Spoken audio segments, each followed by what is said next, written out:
नमस्कार साथियों। आज रत्न ऑनलाइन क्लासेज में आप सभी का स्वागत है। तो आज मैं एक मोटिवेशन के साथ आपका क्लास लेके आया हूं, जो इस प्रकार से है कि बड़े लक्ष्य अचानक पूरे नहीं होते, छोटे छोटे प्रयासों लंबे समय तक करने पड़ते हैं, तब बड़ा लक्ष्य पूरा होता है। तो बहुत ही सुंदर आपका मोटिवेशन है कि कोई भी लक्ष्य एकाएक प्राप्त नहीं होती है, धीरे धीरे लक्ष्य को प्राप्त करने के लिए हमको कार्य करना पड़ता है। तो अभी ढेर सारा एग्जाम आने वाली है, चाहे आपका बिहार पुलिस बहुत ही अच्छा वैकेंसी है, ग्रुप डी आपका अच्छा वैकेंसी है, एनटीपीसी है, तो ढेर सारी आपका वैकेंसी है। और आपके लिए हम जीके का क्लास लेकर आया हूं, जो काफी इंपॉर्टेंट क्लास होने वाली है।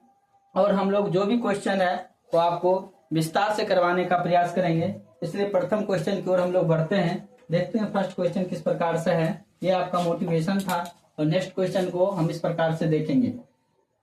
प्रथम जो क्वेश्चन है आपका, गौतम बुद्ध को ज्ञान की प्राप्ति किस शहर में हुई थी? गौतम बुद्ध को ज्ञान की प्राप्ति किस शहर में हुई थी?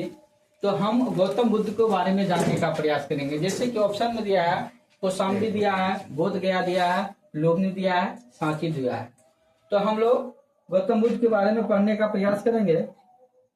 गौतम बुद्ध,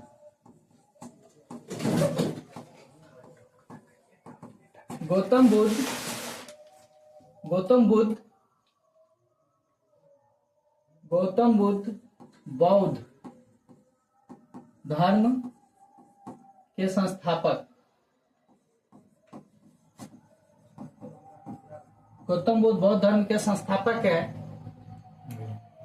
गौतम बुद्ध का अगर जन्म की बात किया जाए तो इनका जन्म आपको, गौतम बुद्ध का जन्म आपका हो जाता है, गौतम बुद्ध का जन्म, मृत्यु, बचपन का नाम,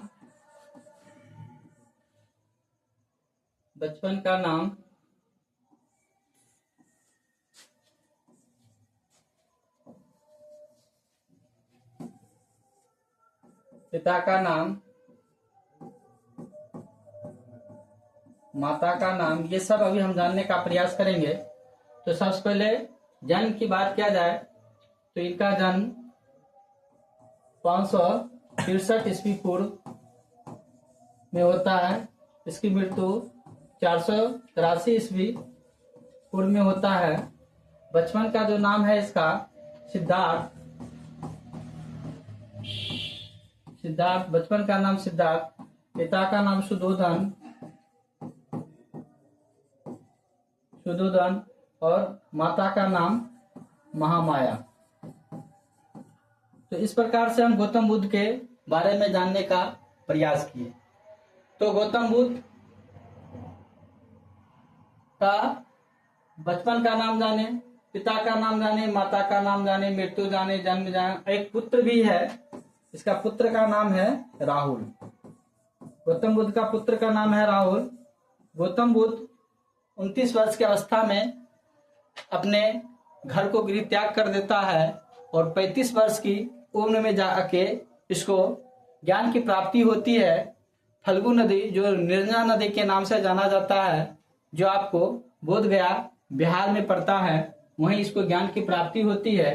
तो गौतम बुद्ध को अगर ज्ञान की प्राप्ति किस साल में हुई थी, तो इसका अगर आंसर की बात किया जाए तो आपको आंसर बोध गया हो गया। ये तो डायरेक्ट आपका आंसर बोध गया हो गया। लेकिन गौतम बुद्ध बौद्ध धर्म का संस्थापक है, जो जन्म इसका 563 ईस्वी पूर्व में, मृत्यु 483 ईस्वी पूर्व में, और बचपन का नाम सिद्धार्थ, पिता का नाम सुधोधन, माता का नाम महामाया और पुत्र राहुल था।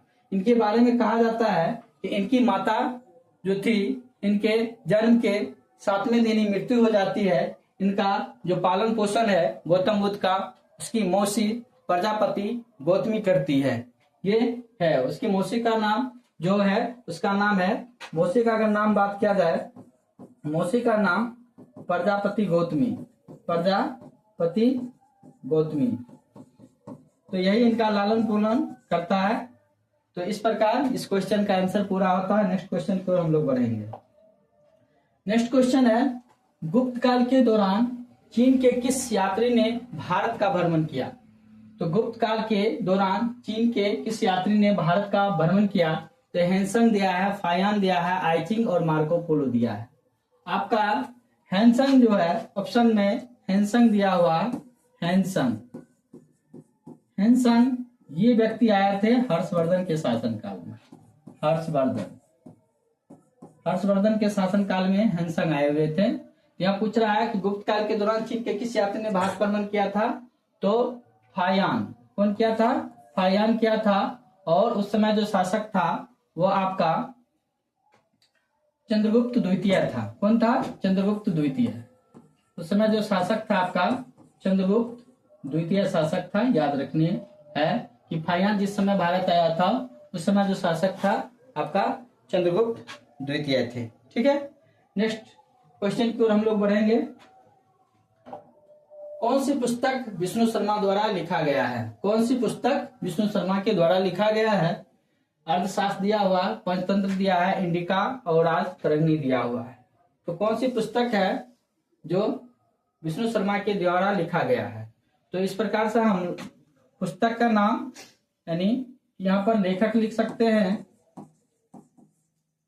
और यहाँ पुस्तक का नाम लिख सकते हैं। पुस्तक का नाम, तो सबसे पहले लेखक और पुस्तक का नाम।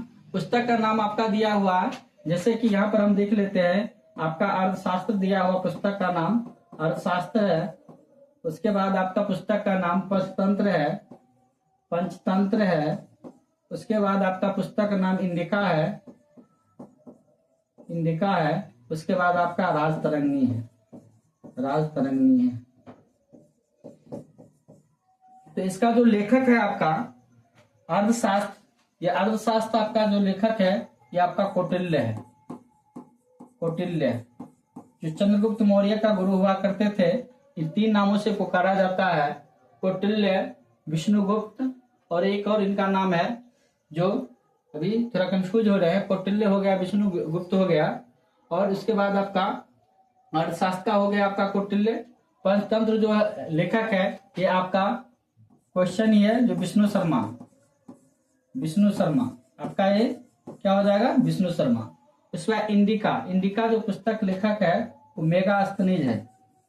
इंडिका पुस्तक के लेखक मेगास्थनीज है और राजतरंगिणी का लेखक कलहन है। तो राजतरंगिणी जो है ये कलहन के द्वारा लिखा गया है और ये जो राजतरंगिणी पुस्तक है ये जम्मू कश्मीर के इतिहास के बारे में बात करता है। मेगास्थनीज इंडिका पुस्तक है जो चंद्रगुप्त मौर्य के इतिहास के बारे में बताता है। विष्णु शर्मा जो पंचतंत्र के लेखक है और कौटिल्य जो अर्थशास्त्र के लेखक है, जो चंद्रगुप्त मौर्य का सेनापति हुआ करते थे। नेक्स्ट वीडियो की ओर बढ़ेंगे। बृहदेश्वर मंदिर भारत के किस राज्य में स्थित है? तो बृहदेश्वर मंदिर भारत के किस राज्य में स्थित है? आपका राजस्थान दिया हुआ है, मध्य प्रदेश दिया है, तमिलनाडु दिया है, कर्नाटक दिया है। बृहदेश्वर मंदिर किस राज्य में स्थित है? तो बृहदेश्वर जो मंदिर है, बृहदेश्वर मंदिर ये इसका जो बृहदेश्वर मंदिर के संस्थापक है, उसका नाम है राजा राज प्रथम। ये जो मंदिर बना था 1009 ईस्वी में बनी थी। ये है ग्रेनाइट पत्थरों की पूरी बनी हुई है मंदिर है। ग्रेनाइट पत्थर की बनी हुई मंदिर है। ये आपका बृहदेश्वर जो मंदिर है इसका संस्थापक राज प्रथम है, जो 1009 ईस्वी में बनी है, जो ग्रेनाइट पत्थर से बनी हुई है। ठीक है, ये मंदिर आपका तमिलनाडु में पड़ जाता है। तमिलनाडु के तंजौर नामक स्थान। अगर स्थान का बात किया जाए तो ऑप्शन में कहीं कहीं आपको तंजौर भी देखने को मिलेगा। ठीक है ना। तो बृहदेश्वर मंदिर भारत के किस राज्य में स्थित है? तो तमिलनाडु के तंजौर में बृहदेश्वर मंदिर के जो संस्थापक है राजा राज प्रथम और 1009 ईस्वी में बना है और ये ग्रेनाइट पत्थरों का बना हुआ है। तो अब हम लोग नेक्स्ट क्वेश्चन की ओर बढ़ेंगे। नेक्स्ट क्वेश्चन है, एक प्रसिद्ध यात्री इब्न बतूता कहाँ का निवासी था, यानी कि कहने का अर्थ हुआ इब्न बतूता कहाँ का मूल निवासी था। ये जो क्वेश्चन है वेरी वेरी इंपॉर्टेंट है। इसलिए इंपॉर्टेंट है कि हाल ही फिलहाल में दरोगा 1275 की जो वैकेंसी आई थी उसमें इससे क्वेश्चन पूछा गया था कि इब्न बतूता किस शताब्दी में भारत आए हुए थे। बहुत ही इंपॉर्टेंट क्वेश्चन था, तो इसी के उद्देश्य से हम क्वेश्चन को लाए हैं। और जो भी क्वेश्चन करवाया जा रहा है ये आपका प्रीवियस ईयर का किसी ना किसी एग्जाम में पूछा हुआ क्वेश्चन है, इसलिए इस क्वेश्चन का डिटेल्स और क्वेश्चन का आंसर 100% इसको कॉन्सेप्ट के साथ क्लियर रखें, अपने आप को ध्यान में याद रखें। एक प्रसिद्ध यात्री इब्न बतूता कहाँ का निवासी था। ये जो इब्न बतूता है उत्तरी अफ्रीका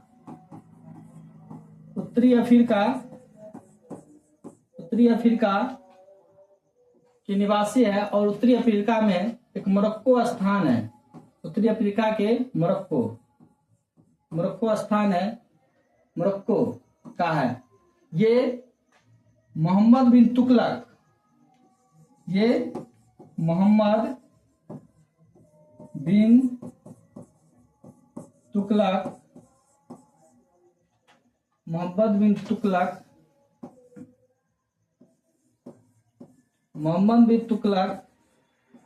के शासनकाल में 1333 ईस्वी में भारत आता है और वह दिल्ली के गाजी के रूप में नियुक्त होता है। और मोहम्मद बिन तुगलक ने ही मोरक्को यात्री इब्न बतूता को 1333 ईस्वी में क्या करता है, दिल्ली के गाजी के रूप में नियुक्त करता है। तो अगर शताब्दी की बात किया जाए यह आपका 14वीं शताब्दी कहलाएगा, 14वीं शताब्दी। तो एक प्रसिद्ध यात्री इब्न बतूता कहाँ का निवासी था, तो उत्तरी अफ्रीका के मोरक्को का निवासी था, जो मोहम्मद बिन तुगलक के समय में 1333 ईस्वी में भारत आया था, जो दिल्ली के गाजी के रूप में नियुक्त किया गया था। और इसका जन्म की बात किया जाए, इनका जन्म आपको 1304 ईस्वी में होती है। नेक्स्ट क्वेश्चन की ओर हम लोग बढ़ेंगे। तो नेक्स्ट क्वेश्चन, तो यहीं तक आपका क्लास आज का समाप्त होती है। तो मैं अपने प्यारे साथियों को कहना चाहूंगी कि अगर आपको ये क्लास अच्छा लगता है तो ढेर सारे अभी मित्र हैं जो ढेर सारे फॉर्म भरे हैं, तो अधिक से अधिक मित्रों के पास वीडियो को शेयर करें। जो आपको ऑप्शन के साथ डिटेल्स बताने का प्रयास किया जाता है, पसंद पड़े तो शेयर करें। जय हिंद,